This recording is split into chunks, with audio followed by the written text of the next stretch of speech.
In November 1920, the last major White Army in European Russia crowded onto the Crimean coast. Pyotr Wrangel's defenses had broken at Perekop. Red forces were entering the peninsula. Across several ports, soldiers, wounded men, officials, wives, children, and civilians boarded an improvised fleet. Contemporary totals vary, but the evacuation involved roughly 126 vessels, and perhaps 130,000 to 150,000 people. Most would never return.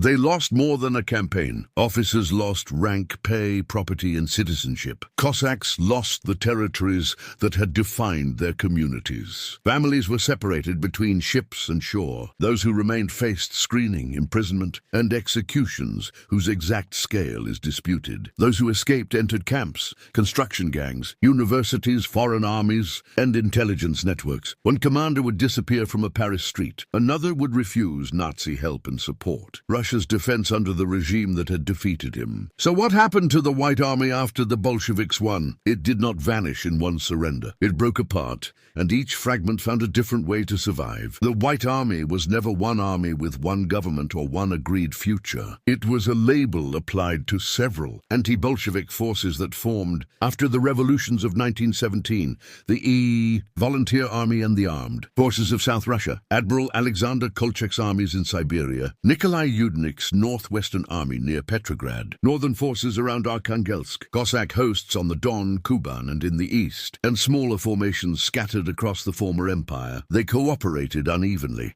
competed for supplies and authority, and were united more securely by opposition to Bolshevism than by a common political program. Their commanders inherited the human, material, and culture of imperial Russia's officer corps. Many senior officers had fought Germany and Austria-Hungary in the First World War. Their uniforms, ranks, military schools, regimental traditions, orthodox ceremonies, and codes of honor connected them to a state that had ceased to exist. But white forces also included conscripted peasants, Cossacks defending regional privileges, monarchists, conservative Republicans, liberals, and socialists hostile to Bolshevik dictatorship, calling all of them restorationist. Monarchists obscures how divided the movement actually was. At their strongest in 1919, white armies threatened the Bolshevik state from several directions. Denikin's southern forces advanced through Ukraine and southern Russia toward Moscow. Yudenich approached Petrograd. Kolchak claimed supreme authority from Omsk and pushed westward from Siberia. Allied governments supplied arms, money, advisors, and limited troops, partly from fear of Bolshevism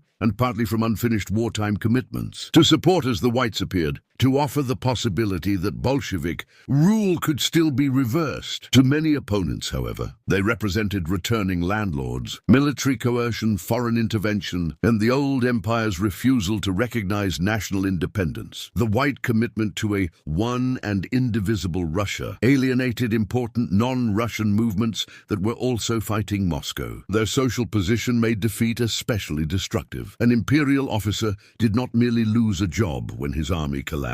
He could lose the state that validated his commission, the pension attached to it, the legal standing of his family, and the homeland in which his education had value. Cossack military service was tied to land, local institutions, and inherited communal identity. Refugee civilians depended on the army for transport, protection, and food. When the white fronts disintegrated, an entire hierarchy, generals, cadets, clerks, nurses, chaplains, widows, and children, was pushed outward with them. That is why the white defeat cannot be understood only by counting captured cities. It destroyed a military system and converted many of its survivors into people without a recognized country. The whites' military danger was real, but their geography worked against them. Bolshevik leaders held the central core of European Russia, including Moscow, Petrograd, major industrial districts, and a railway network that allowed troops to be shifted between fronts. The white armies fought from the periphery. Their advances stretched supply lines across devastated territory, while commanders coordinated operations across enormous distances. The Red Army, built through mass conscription and directed from the center, could absorb defeats and concentrate concentrate against one enemy before turning to another. By the end of the conflict, peasants formed the large majority of its ranks. But geography alone did not defeat the whites. Their political project remained uncertain at the exact moment when soldiers and civilians demanded answers. Would land seized from landlords remain with the peasants? Would Finland, Poland, Ukraine, the Caucasus, and other borderlands be independent? Would Russia become a monarchy, a republic, or a military dictatorship? White leaders frequently postponed these decisions until a future national assembly, believing victory had to come first. The delay protected their coalition but allowed enemies to define them as the armed return of the old order. The land question was decisive. Millions of peasants had taken land during the revolution. Even when leaders understood that wholesale restoration was impossible, local officials and military units often revived fears of dispossession. Both red and white forces conscripted men, seized food, and punished resistance. Both used terror. White administrations were also implicated in mass violence, including anti-Jewish pogroms in areas under their control. The Bolsheviks' policies produced enormous peasant rebellions of their own, but many rural communities chose neither side consistently. They resisted whichever army entered, requisitioned grain, and demanded recruits. The whites also lost potential nationalist allies. Their insistence on restoring a unified imperial space made cooperation with Ukrainian, Georgian, and other anti-Bolshevik forces difficult. The Bolsheviks combined military centralization with promises of national self-determination and a federal form, even when actual power remained concentrated in the Communist Party. That gave Moscow tactical flexibility. The white slogan of "Indivisible Russia" did not. Foreign assistance created another problem. Allied weapons helped white armies continue fighting, but association with Britain, France, Japan, and other intervening powers allowed Bolshevik propaganda to present them as clients of outsiders. After the First World War ended, Allied publics and governments had little appetite for another vast campaign. Support became inconsistent and then contracted. White commanders had built strategies around supplies and diplomatic recognition they could not control. By late 1919, the apparent convergence on the Bolshevik center reversed. Yudenich failed before Petrograd. Kolchak's eastern regime collapsed amid retreat, political disorder, and revolt. He was executed at Irkutsk in February 1920. Denikhin's advance toward Moscow outran its strength, and the Red counteroffensive drove his forces south. At Novorossiysk in March 1920, evacuation became chaos. Ships removed tens of thousands, but many troops, horses, guns, and civilians were left behind. Denikhin resigned, and Pyotr Wrangel inherited what remained in Crimea. Wrangel tried to correct the movement's political failures. He reorganized the remnants as the Russian army and introduced a more serious agrarian policy, hoping to prove that the white cause could offer reform rather than simple restoration. Yet his Crimean enclave depended on shrinking foreign support and Poland's separate peace negotiations with Soviet. Russia freed Red forces for the southern front. Wrangel improved a losing position. He could not rebuild the coalition, manpower, or strategic depth already gone. The final issue was no longer whether the whites could take Moscow. It was whether they could escape. Crimea gave Wrangel ports and a defensible peninsula, but not strategic security. During the summer and autumn of 1920,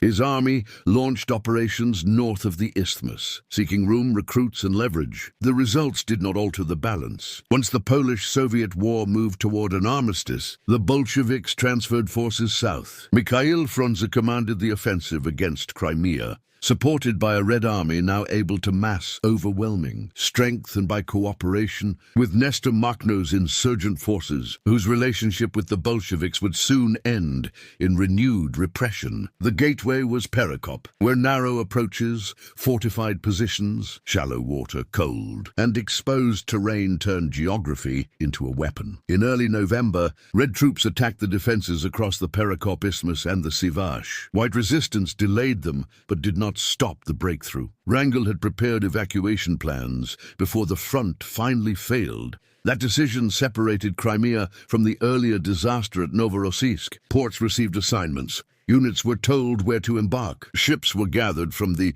remnants of the Black Sea Fleet and a mixture of transports, merchant vessels, and smaller craft. The evacuation unfolded from Sevastopol, Yalta, Feodosia, Kerch, and other points between November 13 and 16, 1920. Estimates differ because records counted soldiers and civilians unevenly, but approximately 126 ships carried a population commonly placed near 145,000, including perhaps 70,000 military personnel. The fleet was overcrowded, men boarded with what they could carry, heavy weapons, animals, equipment, archives, and personal property had to be abandoned. Hospitals sent wounded patients to the docks. Civilian officials and families faced the same choice: leave immediately without knowing the destination, or remain under a government that regarded active white service as counter-revolution. The operation preserved lives and military cohesion. It also exposed the truth that Wrangel's Russian army no longer possessed Russian territory. When the ships reached the waters around Constantinople, the troops entered the authority of the Allied occupation, especially France. The French had supplied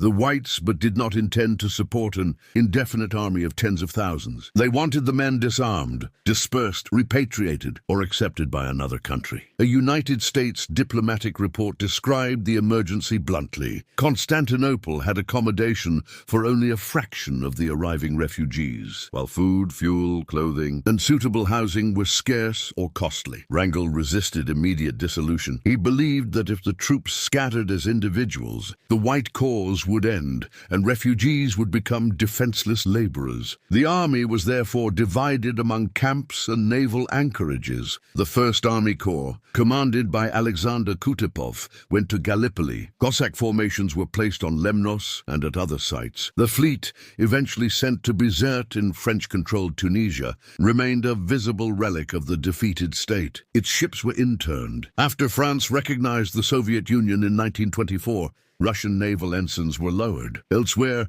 white collapse had already produced separate endings. Kolchak was dead. Yudench's army had retreated into Estonia and been disarmed. Northern forces evacuated Arkhangelsk. In the Far East, anti-Bolshevik regimes survived longer under the shadow of Japanese intervention. Their territorial end came in October 1922, when Japanese troops withdrew from Vladivostok and forces of the Far Eastern Republic entered the city. A last maritime evacuation carried thousands toward East Asia. There was no single capitulation ceremony for the White Army. There were frozen crossings, abandoned trains, crowded harbors, disarmed units, and columns crossing borders. By 1922, organized white power had been expelled from the former empire. But for the survivors, the decree of defeat was only the beginning. For those who remained in Crimea, the first problem was identification. Soviet authorities ordered former white soldiers, officers, officials, and other suspected opponents to register. Arrests and executions followed in late 1920.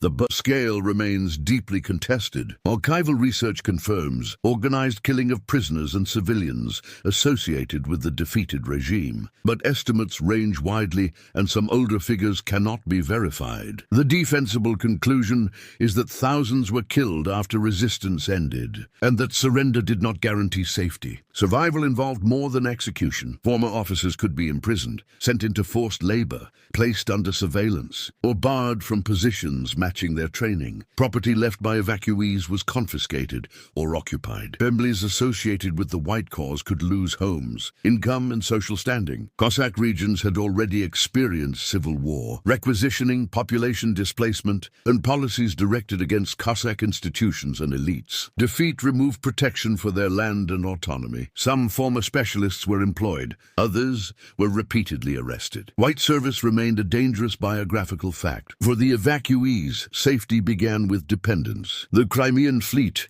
reached an already crowded zone around Constantinople. Governments and relief organizations had to feed troops and civilians while deciding who was responsible for them. France treated Wrangel's formations as a military burden that had to be reduced. Weapons and rations became leverage. Soldiers were encouraged encouraged to accept repatriation or civilian work. Wrangel and his commanders answered by preserving units, roll calls, discipline, insignia, and command structures. An organized corps could bargain for food and work, protect dependents, and remain available for a future return. At Gallipoli, that policy met severe conditions. The 1st Army Corps lived in tents and improvised quarters exposed to weather, poor sanitation, disease, inadequate clothing, and uncertain supplies. Kutepov imposed a demanding routine of drills, schools, ceremonies, and military discipline. Critics saw needless rigidity. Supporters later called it the Gallipoli miracle. Defeat had not dissolved the corps into a crowd. Relief groups supplied meals and courses, while military rituals made the camp a founding legend of exile. The Cossacks on Lemnos faced similar uncertainty, but with an additional social problem. Cossack identity joined military service to family and community. Camps therefore contained not only combatants but women, children, elderly relatives, clergy, and people whose civilian occupations had depended on the host. Losing the Don, Kuban, or Terek was more than changing barracks. It meant that the territorial base of the community had vanished. Commanders could preserve regiments. They could not reproduce the land system that had sustained them. The Navy's exile was equally revealing. Ships carried crews, cadets, families, and symbols, but required fuel, repairs, ports, and recognition. The squadron's transfer to Bizerte saved it from immediate seizure and then trapped it. Internment converted warships into inactive property. When France recognized the Soviet government in 1924, the fleet could no longer claim to represent Russia. The lowering of its flags marked a second defeat, this time without battle. Then came the legal erasure. Soviet decrees in late 1921 deprived broad categories of Russians abroad of citizenship. Many became stateless, protected by neither their former country nor the state sheltering them. Fridtjof Nansen appointed the League of Nations first High Commissioner for Refugees, in 1921, helped develop the identity certificate later known as the Nansen Passport. First issued in 1922, it helped refugees prove identity, cross borders, and seek work. But it was not full citizenship, did not guarantee admission, and did not provide a secure right to return. Host states still controlled visas, employment, and expulsion. The Bolsheviks also offered a route back. A broad amnesty announced in November 1922 covered many former white soldiers and officers who could claim they had served under deception or coercion. Soviet missions promoted repatriation, but fear, famine, and distrust limited its appeal. League officials estimated that only about 6,000 refugees, many of them Cossacks,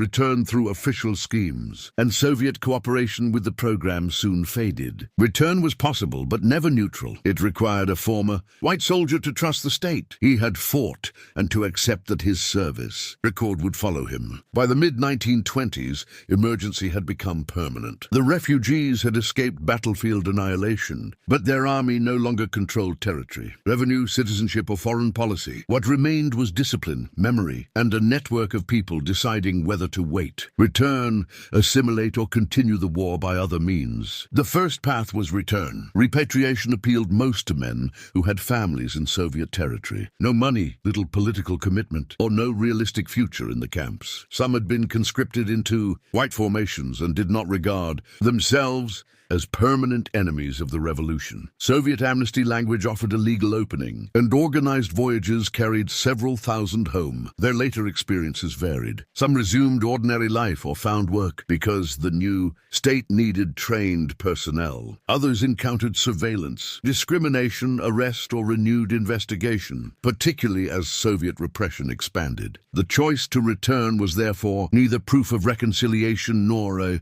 guaranteed death sentence. It was a wager under uncertainty. A second group tried to remain soldiers. Wrangel's most important achievement after Crimea was not another campaign, but the preservation of an organizational skeleton. Gallipoli and Lemnos kept units together until Balkan governments received them. Yugoslavia became a major center. Russian soldiers worked in roads, mines, forestry, and construction, while Cadet Corps preserved training and hierarchy. Czechoslovakia's Russian action gave educational opportunities to selected refugees. Former officers entered universities and technical institutes. Organized work groups later moved to France and Belgium. A colonel might might supervise laborers by day and attend a regimental meeting at night. In 1924, Wrangel created the Russian All-Military Union, generally known by its Russian initials, ROVs. It federated surviving units, veterans associations, and local branches across the diaspora. At its height, it claimed roughly 35,000 members, making it probably the largest organization in the Russian emigration. ROVs provided charity, employment contacts, military education, publications, ceremonies, and courts of honor. It defined the exile army as a moral community, a force temporarily deprived of territory, but obligated to preserve service, discipline, and national tradition until Russia could be liberated. Wrangel himself embodied the transition. He remained commander-in-chief in exile, moved through Constantinople and Yugoslavia, and later settled in Brussels, where he worked as an engineer. He died from tuberculosis in 1928. Rumors that Soviet agents poisoned him have persisted, but firm proof is lacking. The verified outcome is revealing. One of the Civil War's best-known commanders spent his final years maintaining an army without a state while earning a civilian living abroad. A third path was civilian absorption. Refugees opened restaurants, drove taxis, taught languages, performed music, worked in factories, and accepted heavy manual labor. Former rank rarely translated into economic security. Host states welcomed expertise selectively and protected their labor markets. The Nansen document could help a refugee move or work. It did not erase legal vulnerability. Over time, marriages, schooling, and local citizenship weakened the practical authority of old commanders. Children raised in Paris, Prague, Belgrade, or Sofia could inherit family memory. Without inheriting the expectation of marching back to Russia, Anton Denikin followed a literary and political version of this path. After resigning in 1920, he lived in several European countries, wrote extensively about the Civil War, and remained an opponent of Soviet rule. Yet anti-Bolshevism did not make him an ally of every enemy of the Soviet Union. During the Second World War, Denikin rejected collaboration with Nazi Germany and supported the defense of Russia despite communist government. He survived the German occupation of France and moved to the United States in 1945. His position exposed a conflict that would divide the diaspora, whether Russia and the Soviet regime could be treated as separate objects of loyalty. A fourth path led east, the end of white power in Siberia, and the maritime evacuation from Vladivostok pushed soldiers and civilians toward China and other Pacific destinations. Harbin, built around the Chinese Eastern Railway, already contained a large Russian population. Shanghai later became another center for stateless Russians. These communities created churches, schools, newspapers, clubs, businesses, and veteran circles, but lacked the stable legal protection enjoyed by ordinary citizens. Some former soldiers entered Chinese warlord forces or security work. Japanese authorities later recruited parts of the Manchurian Russian community for intelligence, propaganda, and military purposes. Anti-communism provided an opening. Statelessness made refusal harder. A fifth group continued the struggle clandestinely. Under General Alexander Kutepov, ROVs supported efforts to send agents into the Soviet Union for intelligence, sabotage, and underground organization. The Soviet political police answered with deception. Its most successful operation, known as the Trust, presented a controlled fictitious resistance network as a genuine anti-Bolshevik underground. Émigré agents entered Soviet territory believing they had allies and were captured or killed. Exile preserved determination, but not reliable knowledge inside the country. Soviet operations then reached into the émigré capitals. Kutepov was abducted in Paris in 1930 and never seen publicly again. In 1937, his successor, General Yevgeny Miller, was also kidnapped from Paris and taken to the Soviet Union. The betrayal exposed Nikolai Skoblin, a respected white general and senior ROVS figure, as a Soviet agent. Penetration near the leadership shattered confidence. An army built around personal honor discovered that its command relationships could be weaponized by an intelligence service with patience, money, and access to frightened or compromised exiles. The sixth path was service under foreign flags. Military skill remained one of the few assets former officers could cell. Some joined the French Foreign Legion or other armed forces. Several dozen White Russian émigrés volunteered for Franco during the Spanish Civil War, and some later served as interpreters with Spain's Blue Division on the Eastern Front. In East Asia, others worked with Japanese-backed structures. Their motives differed. They combined ideological anti-communism, poverty, professional identity, gratitude to host governments, and the hope that another war might reopen Russia. The German invasion of the Soviet Union in 1941 forced the hardest decision. Defeatists believed any power-destroying Bolshevism could create a path home. Defensists argued that Russia had to be defended regardless of its regime. Rivers leaned toward using Germany against the Soviets, but Nazi racial and imperial policy offered no genuine restoration of an independent. Russia and German authorities distrusted autonomous Russian nationalists. Some émigrés collaborated. Others joined allied forces or resistance movements. Many avoided commitment. Denikin's refusal became the clearest statement of the defensist position. The diaspora preserved a common enemy, but not a common answer when that enemy's state faced foreign conquest. By then, the White Army's survivors had become returnees, laborers, professors, parents, spies, mercenaries, resistance members, and citizens of new countries. Their different paths revealed the final limit of Wrangel's project. Organization could delay dispersal, but it could not suspend history. Did the White Army disappear? As a force governing Russian territory, yes. Its military life ended between Crimea and Monowosodolzich and the Far East in 1922, no. Foreign government recognized Wrangel's headquarters as Russia's government, and no territorial base returned. The interned fleet ceased to be an operational navy. The veterans aged, units lost recruits, and their children entered other societies. But the organization survived much longer than the battlefield. Arovs maintained branches, welfare funds, publications, officer courses and youth programs. Cadet schools in Yugoslavia reproduced elements of imperial military education. Regimental associations guarded flags, records, medals, and lists of the dead. Gallipoli became a sacred episode in émigré memory because it offered a usable interpretation of defeat. The army had lost its country without losing discipline. That belief gave refugees dignity and helped commanders preserve authority when evidence of their rank had disappeared. That tradition carried a weakness. Treating exile as a temporary bivouac discouraged some veterans from accepting that return might never come. Political energy flowed into ceremonies. Rival committees, intelligence schemes, and arguments over who represented real Russia. Generational change steadily undermined the premise. Young people born or educated abroad could respect their fathers, sacrifice while choosing French, Yugoslav, Czechoslovak, or American identities. As families adapted, restoration by an army in waiting became less plausible. Soviet intelligence accelerated the decline. The trust Kutupov's disappearance, Miller's abduction, and Skoblin's betrayal did more than remove leaders. They made every bold plan suspect and every personal connection potentially dangerous. By the late 1930s, ROVS was divided and discredited. The Second World War then destroyed the possibility of a unified white policy. Collaboration compromised some émigrés. Service with the Allies and resistance to Nazism placed others on the opposite side. Old Civil War categories no longer predicted conduct. Popular memory later simplified the movement. In one version,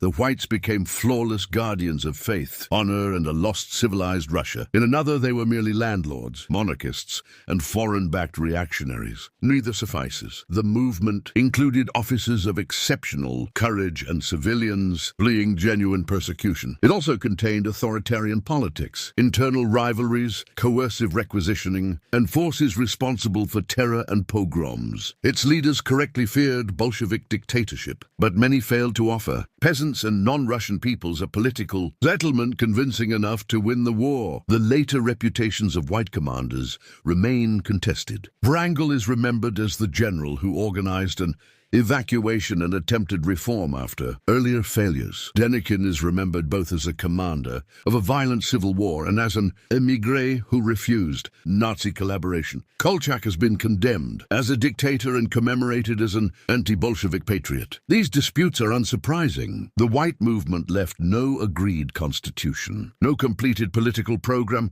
and no single ending. It left biographies that generations could select and rearrange according to their own arguments about revolution, empire, religion, and the Soviet past. Its durable legacy may be humanitarian rather than military. The Russian refugee crisis forced international institutions to confront mass statelessness. The Nansen system was limited and often dependent on the willingness of individual states, but it established that people, abandoned by their government, still required recognized identity and international protection.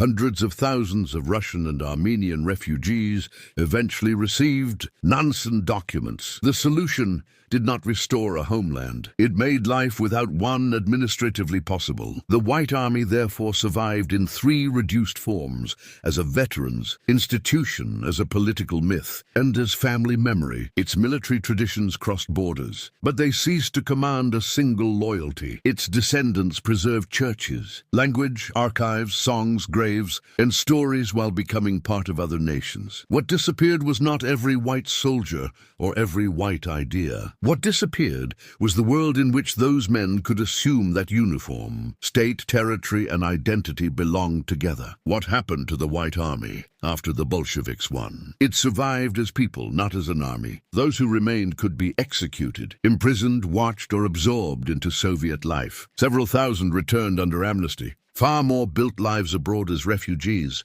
Workers, students, professionals, parents, and citizens. Wrangel delayed dissolution, and ROVS carried their symbols across continents. But camps could not replace territory. Documents could not replace citizenship, and memory could not produce a second civil war. The deepest transformation was identity. A state commission became a private claim. A Cossack host became an association. A fleet became interned property. Generals became engineers, writers, labor organizers, conspirators, or targets of Soviet intelligence.